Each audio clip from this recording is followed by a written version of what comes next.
Olá, pessoal! Estamos de volta com o podcast do IPC Explica. Aqui você acompanhará conversas com diversos especialistas do universo do cacau, com o objetivo de mostrar um pouco sobre temas importantes para a cacauicultura.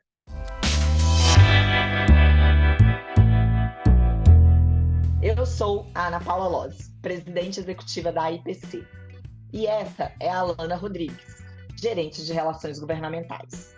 No episódio de hoje, a conversa é sobre a NR31 e o trabalho na cadeia do cacau. E para falar sobre esse assunto, estamos aqui com o Alexandre Furtado Scarpelli Ferreira, auditor fiscal do trabalho e coordenador nacional da fiscalização rural da Secretaria de Inspeção do Trabalho. E a Laura Leão Oliveira, auditora fiscal do trabalho e a chefe substituta da Divisão para Assuntos Internacionais da Secretaria de Inspeção do Trabalho, ambos do Ministério do Trabalho e Emprego. A gente vai tratar de um tema que é super importante, num mês muito importante, que é o mês do trabalhador. Então, vamos começar vocês explicando para a gente o que é a CIT do Ministério do Trabalho e Emprego e qual a função principal. Né? Se é fiscalizar ou também tem CIT nesse universo do trabalho e como é que isso se aplica para a cacauicultura nacional.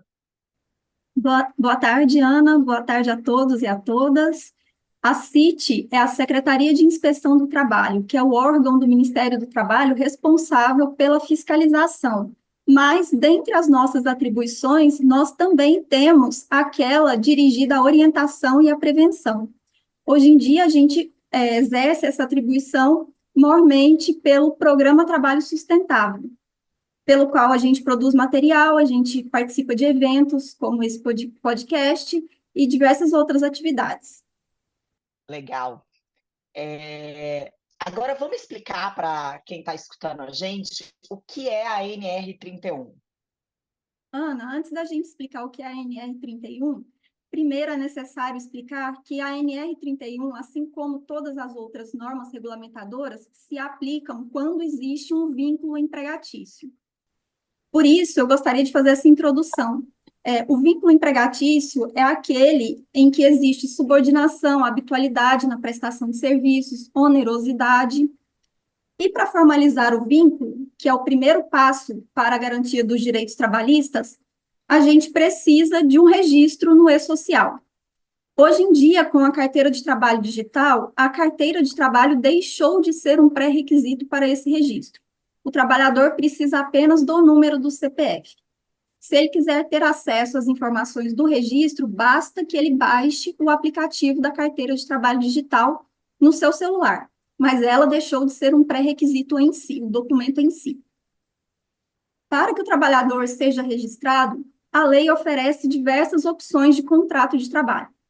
O mais conhecido deles é o contrato por prazo indeterminado, mas existem outros: contrato por prazo determinado, contrato de safra, contrato de trabalho intermitente, contrato rural por pequeno prazo e outras formas de organização do trabalho, como a terceirização, o trabalho temporário e o consórcio de empregadores rurais.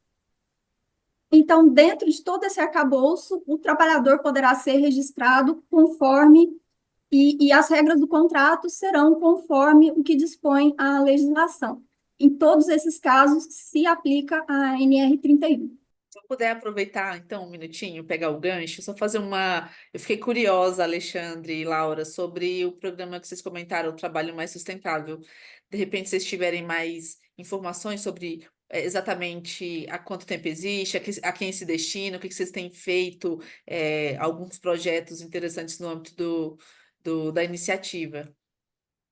O Programa Trabalho Sustentável iniciou suas atividades em 2022, porque a Secretaria de Inspeção do Trabalho estava buscando justamente essa complementação ao trabalho de fiscalização. Então, é uma forma da gente incentivar o diálogo social, o tripartismo, o cooperativismo e fornecer realmente informações e orientação para que os produtores saibam das formas corretas de contratação, saibam da lei trabalhista, das normas de saúde e segurança. Da mesma forma, os trabalhadores. A gente conversa com todo mundo, com todos os parceiros, e a gente tem o nosso site, Lá vocês podem ver diversos materiais, cartilhas, temos o autodiagnóstico trabalhista, que é uma ferramenta que o próprio produtor pode usar para direcionar a sua atividade. Temos o PGR-TR, a ferramenta, para que empregadores com até 50 trabalhadores possam utilizar gratuitamente. Temos também um curso de NR31 completo, em vídeo. São diversos materiais. No final, a gente pode deixar o endereço do site para o pessoal Bacana, acessar. é uma informação, um serviço bacana que acho que as pessoas podem aproveitar bastante. Isso, legal. Eu acho que a gente pode falar também um pouco sobre essas outras formas de contrato, né? Você falou que tem um contrato por prazo indeterminado, mas que tem também o contrato safrista, o por prazo determinado. A gente consegue pincelar rapidamente sobre esses tipos de contrato? Sim, conseguimos. O contrato por prazo determinado, ele está previsto na CLT, ele tem um prazo máximo de 2 anos, e ele é utilizado quando eu sei a data de início e a data de término dos serviços. Quando eu termino um contrato por prazo determinado, naquele prazo que eu combinei, eu não preciso pagar nem a multa do FGTS, nem algumas outras verbas de rescisão. A questão é que, em menos de 6 meses, eu não poderei contratar o mesmo trabalhador, sob pena de eu considerar apenas um contrato por prazo indeterminado. O contrato de safra, da mesma forma, também tem um prazo para terminar, mas esse prazo é um pouquinho mais fluido. As atividades vão desde o preparo do solo até a colheita. Ele pode durar, no máximo, 2 anos e segue as mesmas regras do contrato por prazo determinado. Se eu respeitar o prazo, eu não preciso recolher a multa de 40% do FGTS ao final e algumas outras verbas. Eu tenho também o contrato de trabalho intermitente, que é aquele que, na verdade, ele tem um prazo indeterminado, mas o trabalhador presta serviços em dias, em períodos intercalados. Então, ele recebe no momento que ele presta o serviço e nos dias que ele não presta serviço, ele deixa de receber. Esse contrato, o produtor precisa estar muito atento às questões de gestão que existem por trás dele, porque o trabalhador é livre para aceitar ou recusar a convocação para o serviço, e ele não poderá ser punido por isso. Nós temos também o contrato rural por pequeno prazo, que é aquele que dura, no máximo, 2 meses por ano, para pequenas atividades. Esse contrato, da mesma forma, ele é passível de registro no E-Social e somente se aplica aos produtores pessoas físicas. Legal. Ainda sobre a MR31, a gente sabe que ela é muito grande, né? Tem muitas normas ali estabelecidas. Mas quando você olha para cacau e cultura, acho que tem alguns aspectos que chama mais a atenção, né? Quais seriam esses aspectos, né? Quais seriam as dicas para o produtor de cacau quando a gente fala de MR31 e de estar de acordo com essa norma reguladora? Bem, então a norma regulamentadora 31, ela é adotada assim como outras normas regulamentadoras, então a gente tem as numerações aí das normas regulamentadoras apontando para a gente, para cada uma das atividades ou tipo de serviços que são realizados, né? Então a norma regulamentadora 31 é aquela que se aplica ao trabalho rural. Como que é essa norma regulamentadora? Ela não surgiu do nada, né? Não é uma invenção apenas do Ministério do Trabalho. Cabe ao Ministério do Trabalho elaborar as normas de segurança e saúde do trabalho, mas essas normas, assim como preconiza a OIT, elas são pactuadas, né? Elas são publicadas com a participação do tripartismo, né? Então, o governo, trabalhadores e empregadores se reúnem é, pela Comissão Tripartite Paritária Permanente, então uma comissão permanente de discussão de todas as normas regulamentadoras, e a 31 é aquela norma, então, que se aplica ao trabalho rural. Tá? Ela tem o texto novo dela, de 2020, aplicado desde 2021, ela tem esse tempo, né, que é dado aos empregadores para que eles se adequem a uma nova norma. Então, desde outubro de 2021, a gente tem um novo texto da norma regulamentadora 31. E ela tenta fazer essa compatibilização, né, entre a produção agrícola, né, então também serviço de pecuária, exploração florestal, aquicultura, mas então a gente para o meio rural, então é uma compatibilização entre a produção rural e segurança, saúde, conforto e higiene para os trabalhadores rurais que estão ali desenvolvendo seus trabalhos, né? Então, a gente tem algumas coisas que são importantes a gente levar em consideração quando a gente fala de normas regulamentadoras de segurança e saúde no trabalho. A primeira delas talvez seja a gente fazer a identificação de perigos dentro da propriedade rural. Então, o produtor rural precisa olhar para a propriedade com um olhar, com análise crítica e tentar encontrar quais são as fontes de perigo, onde estão os perigos daquela atividade, seja do calor, seja exposição ao sol, ferramentas, máquinas, equipamentos, produtos químicos, né, ruído, né, de máquinas, né, inflamáveis que estejam ali, né, então uso de combustíveis, então uma série de riscos, né, eletricidade, né, que também está presente nas propriedades rurais. Então ele precisa de um olhar crítico dentro da propriedade rural para identificar quais são os perigos, para analisar quais são os riscos, né, que estão relacionados com aqueles perigos. Então é uma análise um pouco mais criteriosa de eu olhar quais são os perigos e fazer uma avaliação do risco. Então, quer dizer, um perigo ele pode provocar simplesmente um corte do trabalhador, mas ele pode também, outros perigos podem ocasionar a morte do trabalhador. Um pode ter como consequência uma lesão leve, o outro pode ter como consequência a lesão mais grave de todas, que seria a morte do trabalhador, né? Então, analisar de maneira crítica isso, ver quantos trabalhadores estão expostos, qual o nível de exposição, e em cima dessa análise crítica, ele tem que adotar as medidas de prevenção, né? Então, as medidas para mitigar esses riscos. Então, essa é que é a base da norma regulamentadora 31. E aí, algumas das coisas que a gente pode elencar aí, né? Então, é assim, a partir dessa análise de risco, qual é a primeira medida que o empregador poderia tentar adotar? Eliminar o risco, tirar aquela fonte daquele perigo ali de dentro da propriedade rural. Nem sempre isso é possível. Não sendo possível eliminar esse risco, retirar aquela fonte de perigo de dentro da propriedade,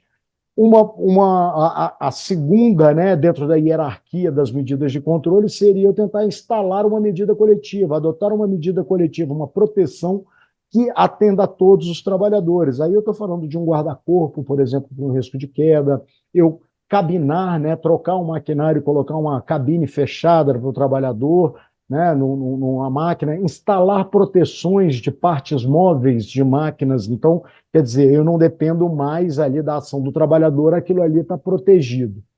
Falhando isso também, eu não tendo como fazer isso, a gente tem as medidas de ordem administrativa e organizacionais. Então, tentar organizar o trabalho de maneira em que eu vá reduzindo os riscos de exposição àqueles perigos. Não conseguindo isso também, a gente parte para os equipamentos de proteção individual, que seria ali na cadeia, né, na hierarquia das proteções, aquela de menor eficiência, porque ela depende do trabalhador estar utilizando aquilo, ela não consegue fazer uma proteção total muitas vezes, elas muitas vezes só vai mitigar e amenizar os riscos, mas aí a gente adotaria os equipamentos de proteção individual como uma das medidas de proteção do trabalhador. Fora isso, a gente tem fornecimento de ferramentas adequadas, né? Então, as ferramentas têm que estar indicadas para o uso, em bom estado de conservação, né? Maquinário também com as proteções necessárias, né, nas máquinas e equipamentos, né? Fornecimento de água aos trabalhadores, né? Então, assim, um local onde o trabalhador possa reabastecer os seus garrafões de água, para poder levar a água para as frentes de trabalho, água de boa qualidade, né, para esses trabalhadores. Muito cuidado também, que a gente deixa aí o alerta com alojamentos, né? Então, trabalhadores que estejam alojados têm que estar alojados em alojamentos compatíveis com a dignidade do trabalhador, confortáveis, colchões adequados, roupas de cama adequadas também às condições climáticas, né? Armários, bons locais para esses trabalhadores poderem preparar e tomar suas refeições, instalações sanitárias atendam a todos os trabalhadores com conforto, com higiene, com limpeza, lavanderias para que esses trabalhadores possam lavar suas roupas, seus pertences pessoais, também boas vedações, né, para a gente trazer conforto térmico dentro desses alojamentos, também para evitar a entrada de animais, né? Então a gente encontra aí muitos alojamentos aí onde a gente tem sinais, né, de que entram ratos, morcegos dentro desses alojamentos. Proteção de máquinas, equipamentos, tudo protegido, tudo adequado aos riscos, e aí a gente tem toda uma seção da NR31 que fala, que trata das proteções das máquinas, e outra questão muito importante também, transporte de trabalhadores, como que esses trabalhadores da cidade até a propriedade rural, ou dentro da propriedade rural, né, do alojamento, do local de moradia desses trabalhadores até as frentes de trabalho, e uma questão que também é bastante importante no meio rural, treinamentos desses trabalhadores, os trabalhadores bem treinados, sabendo, conscientes dos riscos que eles estão enfrentando ali dentro dos ambientes de trabalho, e para agrotóxicos, todas as medidas também, de proteção dos trabalhadores e treinamento desses trabalhadores, né? Fora outras aí, né, que aí vai depender também de como que se dá o arranjo da propriedade rural. Alexandre, você falando, eu penso muito numa propriedade grande, que tem vários trabalhadores. Quando eu penso no cenário da cacauicultura, a gente está falando aí de pequenos e médios produtores, na sua grande maioria, e um volume muito grande de produção familiar, né, de agricultura familiar. A NR31 também se aplica a este contexto de agricultura familiar, ou no contexto de agricultura familiar são outras regras? Bem, vamos lá. A agricultura familiar, a gente tem uma série de coisas que envolvem aí quando a gente diz agricultura familiar. Primeiro é entender bem o que é agricultura familiar. Então, esses trabalhadores devidamente, essas propriedades e esses trabalhadores devidamente registrados, né, como agricultores familiares, né? Então, a gente tem o CAF para poder fazer o registro, né, e formalizar exatamente a agricultura familiar, mas nada impede que a agricultura familiar também se utilize de mão de obra, de trabalhadores. Então, a NR31 ela é aplicável naqueles locais onde haja emprego formal, trabalhadores devidamente registrados, então, seja eles de maneira formal, regular, ou de maneira irregular também. Então, quer dizer, se a gente encontra um arranjo fraudulento, né, trabalhadores sem registros, ou, por exemplo, quando a gente descaracteriza contratos de parceria, que são comuns, né, de estarem somente maquiando uma relação de emprego, então a gente descaracteriza isso e aí passa a ser aplicável a NR31.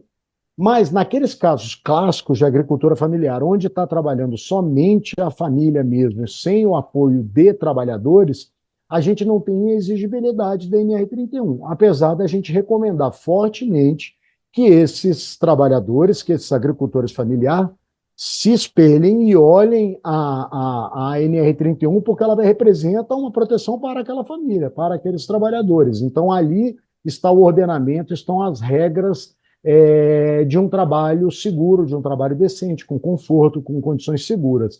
Então, assim, não há exigibilidade quando não houver empregados, né? Mas a gente recomenda fortemente que todo mundo siga a NR31. Alana, você tem alguma questão? Não, na verdade, assim, eu tenho. Estou pensando aqui, e aí acho que faz muito sentido o que você comentou, Ana, porque a gente tem aí mais de 90 mil produtores, em sua maioria, né? São pequenos produtores, e aí a gente comentou, o Alexandre explicou bem como se aplica a NR31 para a agricultura familiar. E eu estava pensando um pouco, Alexandre, quando você comenta, né, de que o produtor tem que ter uma análise crítica do que seria um risco, de como ele pode mitigar ou reduzir a zero esse risco, ou algo do tipo. Mas aí, quando a gente pensa em agricultura familiar, a gente também tem aquele toque de cultura, né? De modo de produção que foi passado de pai para filho durante gerações e que muitas pessoas acabam considerando a forma correta de fazer, independente de análise crítica, porque tem sido feito assim há muito tempo. Então, acho que seria interessante se a gente soubesse de, sei lá, como que esse produtor pode acessar com mais facilidade essas informações, se a norma já traz uma lista, vamos dizer, prévia do que seriam esses riscos, de como eles podem ser mitigados, ou mais detalhes de como isso pode ser feito para quem tem feito de forma diferente há muito tempo e não tem visto muito problema nisso. Bem, a NR31 ela não dá conta de cobrir todas as atividades e todos os riscos existentes dentro das propriedades rurais. A gente tenta ser bastante claro e objetivo dentro da norma. Então, por exemplo, para máquinas e equipamentos, a gente tem lá diagramas, desenhos mesmo de como fazer a proteção dessas máquinas, né? Então, as máquinas mais comuns, né, de utilização dos produtores, elas estão lá, né, com desenhos e com fotos e com uma explicação bem mais clara e objetiva. Mas, por exemplo, a gente não consegue cobrir tudo, então é necessário mesmo que a gente tenha o olhar de uma pessoa que entenda um pouco do que está fazendo ali, que tenha um pouco de noção do que são os riscos dos ambientes de trabalho para poder fazer. Mas, repare, a NR31, a gente tem uma ferramenta do Ministério do Trabalho que direciona os produtores a conseguir fazer a identificação disso e conseguir dar as sugestões e dar mais ou menos quais são as medidas de controle que são aplicáveis a cada um daqueles riscos que o próprio produtor preencheu lá no site, né? Então, a gente recomenda. Então, na agricultura familiar, caso não tenha mesmo, né, efetivamente a utilização de empregados, a gente não tem a exigibilidade da norma regulamentadora 31. Mas aqueles produtores mais conscientes, né, que estão buscando tentar melhorar ali a forma como trabalham, né, inclusive para proteger a própria família, né? Então, quando a gente está falando de proteções de máquinas, quando eu estou falando de proteção de agrotóxico e tudo mais, pensa assim, né, um agricultor familiar ele vai fazer em algum momento o uso de agrotóxico, né? E a própria NR31 destaca lá, por exemplo, a necessidade de descontaminação dos equipamentos e, né, dos equipamentos de proteção individual e dos equipamentos mesmo, da bomba costal, daquilo que é utilizado para a aplicação do agrotóxico.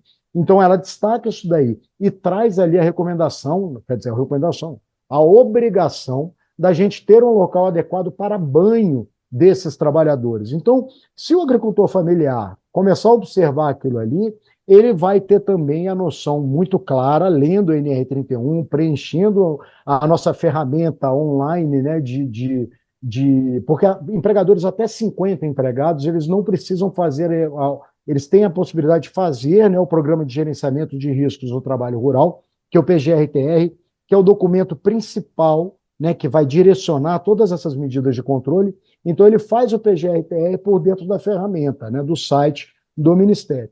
Então, ele fazendo aquilo ali, ele vai perceber, por exemplo, que ele tem a necessidade de tomar banho, porque aquela roupa com agrotóxico não pode ir lá entrar em contato com a família dele. Ele vai perceber que um eixo cardan do trator que ele usa lá tem que estar protegido, né? A gente tem muito acidente com eixo cardan, a gente tem a questão também de estrutura contra capotamento de tratores, né? Que é super importante a gente ter uma estrutura de capotamento para tratores. Então, assim, ele vai começar a perceber que tem alguns riscos envolvidos na atividade. O risco, por exemplo, né, como a gente está falando aí, vamos pegar aí o cacau, que a gente está falando de cultivos dentro de cabrucas, né?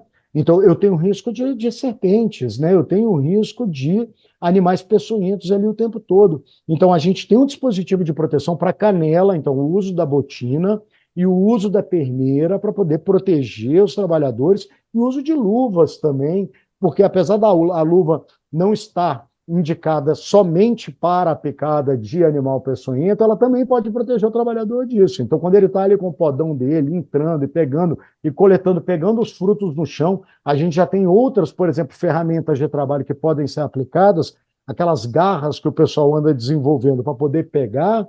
Quer dizer, não é só para o conforto do trabalhador, eu estou eliminando ali a necessidade do trabalhador de colocar a mão no fruto do cacau no chão, que ali pode ter uma cobra. Então, se ele vai com a garra para poder puxar aquilo ali, já é uma facilidade. Então, o uso de ferramentas adequadas, o uso de luva, o uso de proteção de perneira, isso tudo vai trazendo proteção para todo mundo, seja o agricultor familiar, seja um empregado de uma propriedade um pouco maior.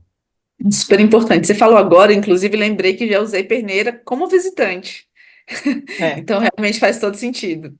Eu estive ano passado numa propriedade, nem estávamos tão dentro assim da Cabruca, né, para poder fazer o coisa, mas andando pela estrada de terra passou uma jararaca, provavelmente, eu não sou especialista nisso, mas quem estava ali com a gente falou, opa, eu acho que aí foi uma jararaca, e passou perto da gente. Quer dizer, se eu não estou ali naquele momento com a bota, com a perneira e com tudo mais, eu estava correndo um risco grande. Olha que eu não estava nem em atividade rural, estava fazendo uma visita à propriedade. Verdade. Legal.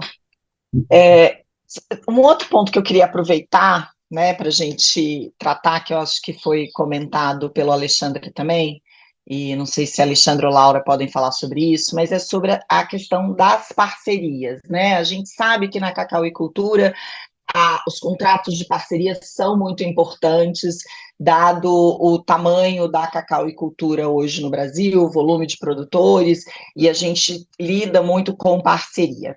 Como é que esse contrato, assim, né? Eu sei que se a gente for entrar em detalhes, a gente vai passar mais de horas falando, mas pontos importantes desse contrato de parceria para ele ser um contrato efetivo, porque a gente sabe que este modelo é legal, mas como ele se torna, para mais do que legal, algo realmente efetivo e que possa ser aplicado da melhor maneira possível na cacauicultura.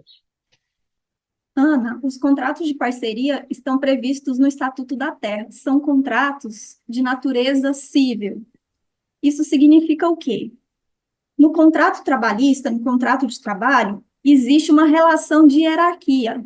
O patrão dá as ordens, o patrão determina a forma como a produção será organizada e o patrão assume todo o risco da atividade. Esse é um contrato de trabalho. Existe a subordinação do trabalhador em relação ao empregador. Já na parceria, que é um contrato civil, a relação ela é paralela, ela é de igual para igual.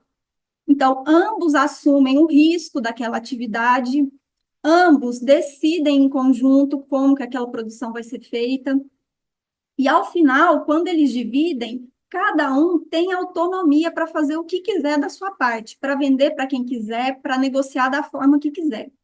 O que a gente às vezes percebe é que os parceiros dão esse nome ao contrato que eles fecham, mas, na verdade, por trás, analisando as circunstâncias, existe um contrato de trabalho, porque existe subordinação, porque um parceiro não tem autonomia para fazer a venda da parte dele da forma que ele queria, é tudo negociado em conjunto.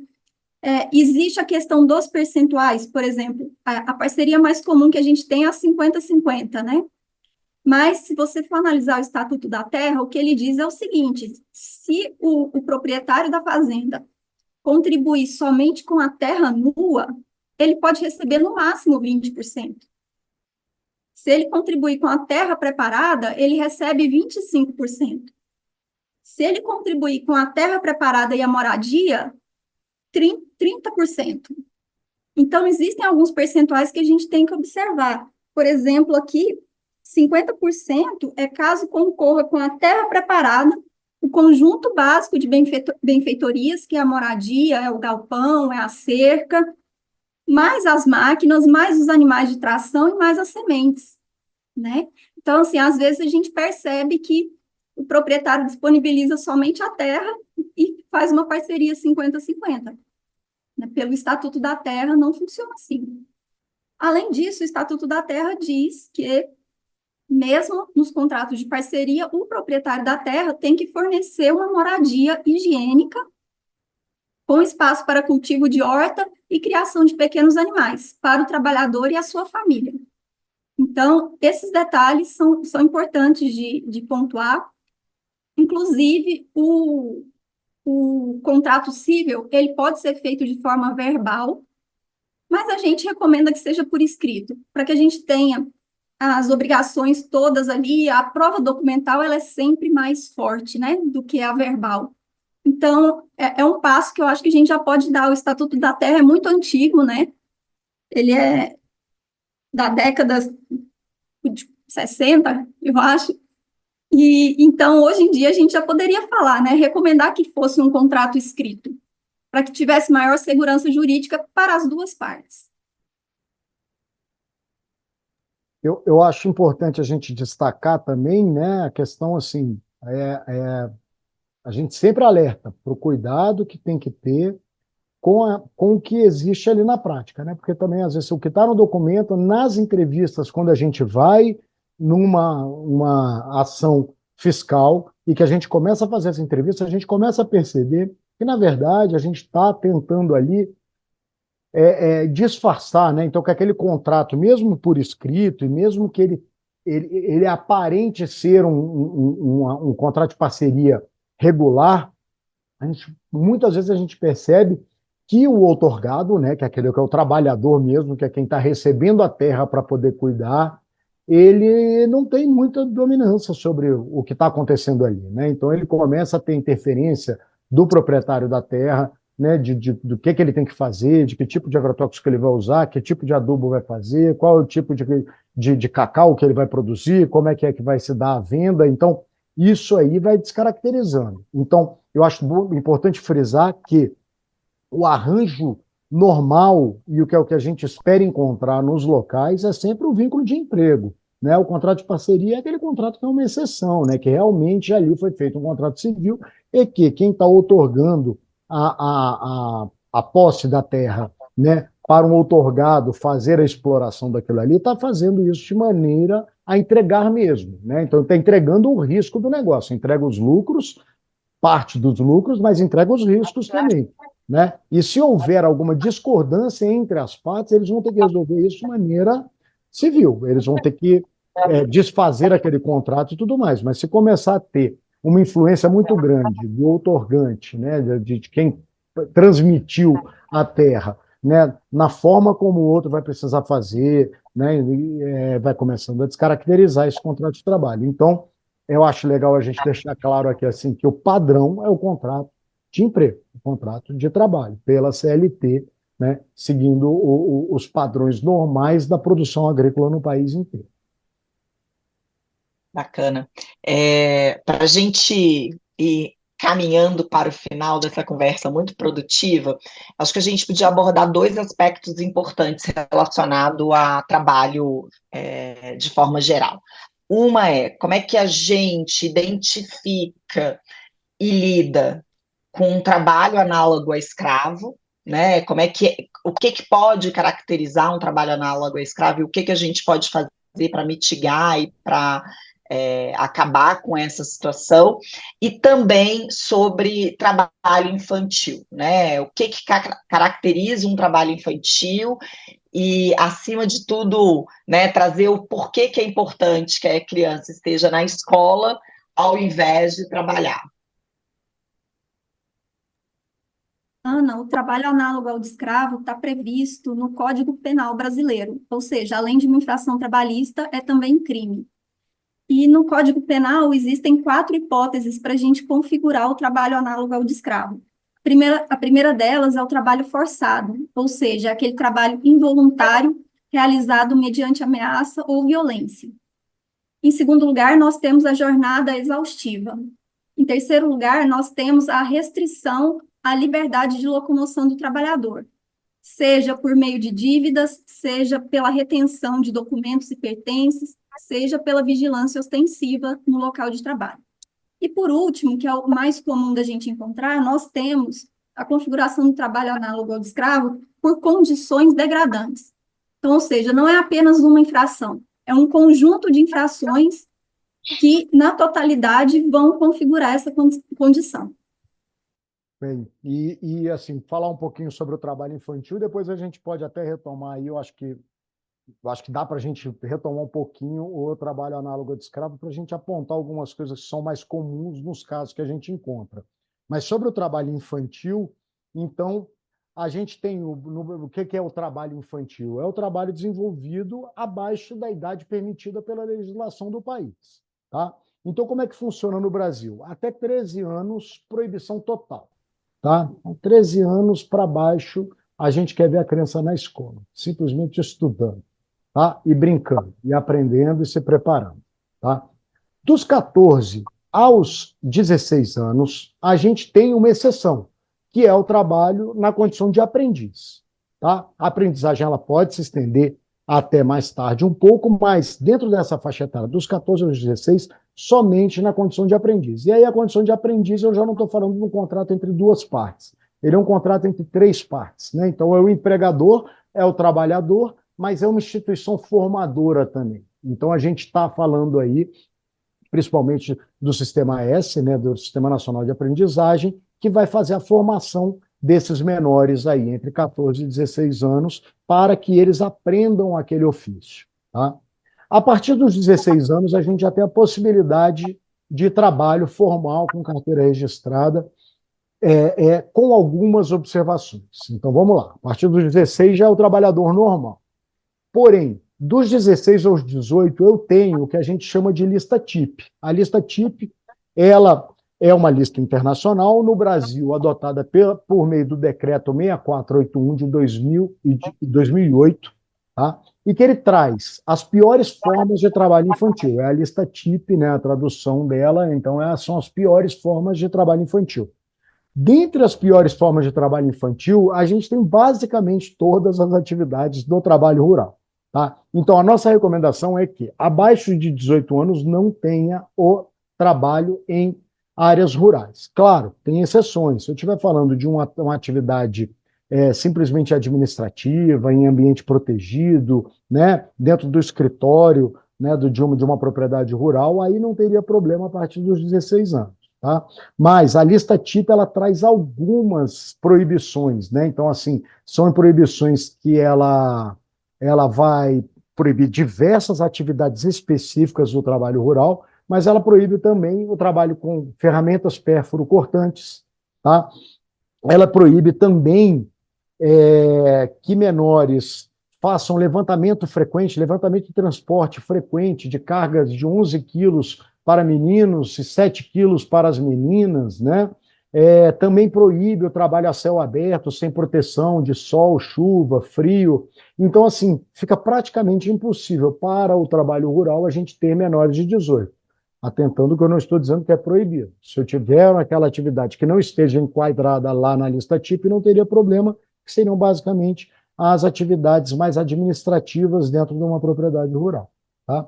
Mas aí eu queria retomar um pouquinho também aí do trabalho escravo, em complementação, né? Porque a gente tem aí no trabalho escravo, e aí eu quero tomar bem a degradância, e aí é porque é um pouco mais a minha área, que tem a ver com a NR31. Então, a gente tem, né? Então, temos aí o trabalho forçado, a jornada exaustiva, né? A restrição de locomoção dos trabalhadores, seja por servidão por dívida, ou por retenção de documentos, ou por vigilância armada mesmo desses trabalhadores. Mas o mais comum, que a gente mais encontra no país todo, é a condição degradante de trabalho. E aí ela está mais relacionada à NR31. Tá? Então, quais são, né, esses sinais aí, né, o que é que pode configurar? O primeiro deles é a falta de registro de empregados. Né? A gente tem que tomar muito cuidado. O empregado não está registrado já é a primeira irregularidade. Quer dizer, se ele não está registrado, a gente tem ali nenhum direito, né, garantido àquele trabalhador. Né? Não estou dizendo também que a falta de registro configura o trabalho análogo de escravo. O trabalho análogo de escravo é um conjunto de irregularidades que, na totalidade, a gente considera que retirou a dignidade do trabalhador. Né? Mas, dentre a NR31, aqueles que são mais comuns aí da gente encontrar é a questão da água, a falta de fornecimento de água aos trabalhadores. Então, o trabalhador rural tem que ter água disponível, é quente, é desgastante, é um trabalho pesado. Né? E a água é extremamente importante. E não só água, quando eu estou falando de água em condições de muito calor, pode ser que lá na análise de risco eu tenha que instituir pausas para esse trabalhador e fornecer, por exemplo, reposição eletrolítica, né? Para que esse trabalhador, somente com água, muitas vezes, é tanto o suor desse trabalhador que somente a água não repõe, né? Não refaz a hidratação desse trabalhador. Então, a falta de água é talvez o mais comum da gente encontrar. Alojamento em condições precárias, sem colchão, sem condições de higiene dentro desses alojamentos, sem instalação sanitária adequada, ou às vezes até sem instalação sanitária, né? Sem local para preparo das refeições, então o alojamento é bastante importante, né? E nas frentes de trabalho, a gente também tem nas frentes de trabalho necessidade de onde o trabalhador está, ele tem que ter a possibilidade de ir ao banheiro também. Então, as propriedades rurais, elas precisam ter instalações sanitárias ali espalhadas de maneira mais ou menos estratégica para que os trabalhadores, sentindo a necessidade, tenham uma instalação sanitária disponível. E outra coisa é um local também para tomada de refeição, um local que esse trabalhador possa se abrigar, e não só para tomada de refeição, para que ele possa se abrigar de chuva, que ele possa se abrigar de condições adversas do tempo. Então, esse local para refeição também pode servir para isso, tá? E o conjunto disso, então, quando a gente percebe numa propriedade rural que tudo isso está falhando, quer dizer, o trabalhador sem registro, o trabalhador em condições precárias, sem nenhuma condição de conforto, frente de trabalho sem nada, falta de fornecimento de EPI. Então, o conjunto dessas irregularidades, né, e aí a gente pode mencionar também a IN 02 de 2021, que na IN 02 de 2021 do Ministério do Trabalho e Emprego, a instrução normativa do Ministério do Trabalho de número 02 de 2021, ela traz uma lista de indícios, né, de indícios da condição análoga de escravidão. Então, aquelas pessoas que tiverem interesse, puderem dar uma olhada aí, é uma lista bastante extensa e que o somatório daquelas irregularidades ali pode sim configurar uma condição análoga de escravidão. Perfeito. Super esclarecedor, acho que é super importante a gente ter todas essas informações em mente. Inclusive, pensando que é sempre, não necessariamente sempre, mas que sim um conjunto de coisas que culminam aí nessa situação de trabalho análogo ao escravo. Muito, muito bacana mesmo escutar mais de vocês sobre isso. E aí, aproveitando então a deixa, eu acho que é super importante a gente ter um canal, né? E aí eu sei que existe um canal para fazer qualquer tipo de denúncia, se eu ou qualquer pessoa perceber, né, uma situação de trabalho análogo ao escravo ou de trabalho infantil, e onde a gente pode fazer esse tipo de comunicação para as autoridades. Ó, no Ministério do Trabalho a gente recebe denúncias de vários canais, tá?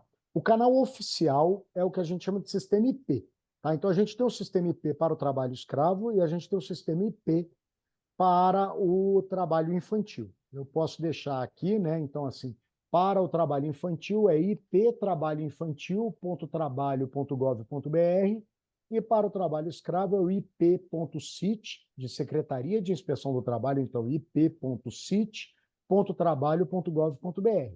Mas os trabalhadores e a população em geral que perceber situações de trabalho infantil ou de trabalho análogo à de escravidão, pode se utilizar também de outros meios, daqueles que forem mais fáceis, nem mais acessíveis. Então, nem todo mundo vai conseguir, né, ir até o sistema fazer isso. Então, fazer uma denúncia no sindicato, fazer uma denúncia nas polícias, fazer uma denúncia junto ao Ministério Público do Trabalho, ou também o Disque 100. Tá? Então, pelo Disque 100, a gente também faz a coleta de informações para as nossas fiscalizações também por esses outros canais. Mas, assim, jogando ali nos buscadores, né, na internet, então IP como a árvore, né, o IP mesmo, IPE, trabalho escravo, ou IP, trabalho infantil, vai conseguir encontrar esses links aí. Muito bom. Bom, eu queria agradecer a Laura, ao Alexandre, a toda a equipe da CIT. Esse diálogo é super importante. Eu acho que, acima de tudo, quando a gente leva conhecimento, a gente leva informação para o produtor, para os técnicos, a gente está trabalhando de uma forma a evitar os problemas no futuro, né? A gente sabe que muitas vezes esses problemas não acontecem, eles acontecem não porque as pessoas querem explorar umas às outras, mas porque realmente muitas vezes elas não têm acesso à informação e a conhecimento. Então, acho que o primeiro passo é esse, educar a todos, levar conhecimento a todos, e esse papel da CIT de diálogo e de construção coletiva é super importante, e para a gente aqui da IPC é uma oportunidade muito engrandecedora poder levar isso para o maior número possível de pessoas. Então, agradeço a Laura, agradeço a Alexandre, agradeço a Alana por estar aqui comigo mais uma vez, e espero que a gente tenha outras oportunidades, outros trabalhos em parceria, porque a promoção do trabalho decente na cadeia do cacau é a prioridade para todos os elos da cadeia, desde o produtor até inclusive o consumidor, né? Ele quer sim um produto que vem de uma cadeia sustentável ambientalmente e socialmente, como você disse, Laura. Então, esse foi o AIPC Explica de hoje. Muito obrigado por ter nos acompanhado e até a próxima.